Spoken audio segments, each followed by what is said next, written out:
Yes. Yes, I surrender everything. You are so powerful. I cannot fight on you.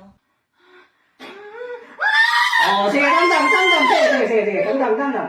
Sige, tandang. Sige, tandang. Sige, tandang. Sige, tandang.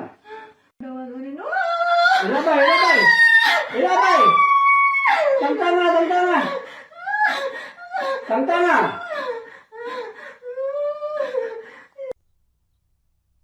Noong nakausap ko ng gabay ko, sabi niya, mag-grocery ka, umaga, gabi. So, sinunod ko yun. Kasi nag-grocery ako, 18 years old pa, isang beses lang ako nag-grocery araw-araw. Ang ginagamit ko yung kamay. Kamay ko lang. Nung nakausap ko na yung gabay ko, binigay niya ito, yung pangalawang gabay. Yung pangalawang gabay ko, ito ang binigay sa akin. Kaya ito ang ginagamit ko pag nag-grocery ako. Pero pag lumabas ako, pumunta ako sa trabaho, ito ang dinadala ko. Maliit lang. Ito. Kasi ito, ginagamit ko lang ito kapag nandoon ako sa bahay kasi malimutin kasi ako eh.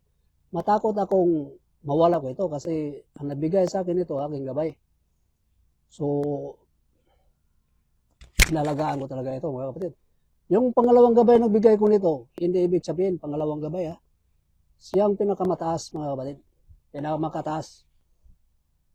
Kung tumitingin kayo sa una kong mga vlog, alam mo kung sinong pangalawang gabay na pinakamataas. No, sinabi ko lang yung pangalawang gabay kasi nung unang gabay nagsabi sa akin na mag-grocery ako umaga, gabi. Siya ang nauna nakausap ko, yung pangalawa kong nakausap, yung pinakamataas. Kaya sinabi kong pangalawang gabay ko. Ito, nung unang gabay ko rin ang nagbigay sa akin ito. Ito. May 14 promises ito. No? Kung gusto nyo ng dasal nito, kung mayroon kayo nito, ma-bless nyo na sa pare. Bibigay kong dasal niyan. So ito ang dinadala ko sa labas.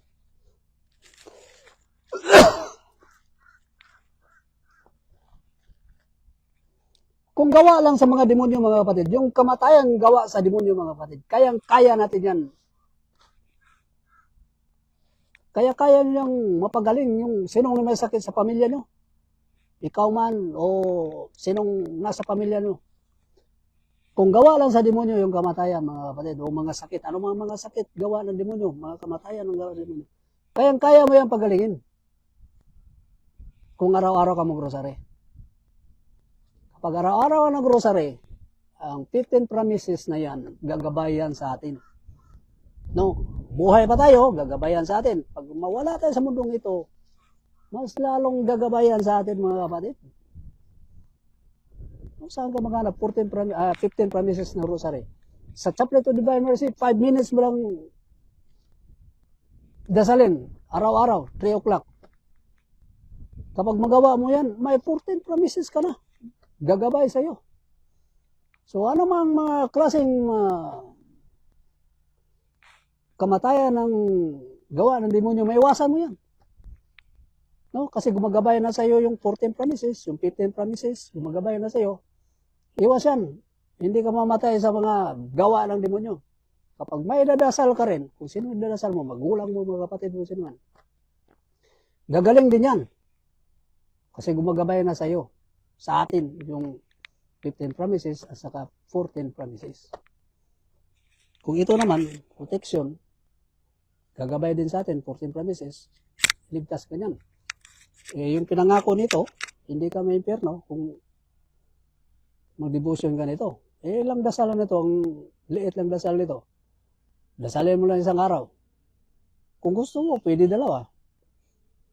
Pagkagising mo, pagka umaga. Sa akin, ginawa ko, umaga gabi. Bakit idadamot ko pa yung pagdasal? Simple-simple lang pagdasal. Mga tingin nga tayo sa social media. Pag naka-open ka ng cellphone, stuck ka na dyan isang oras. O mahigit pa.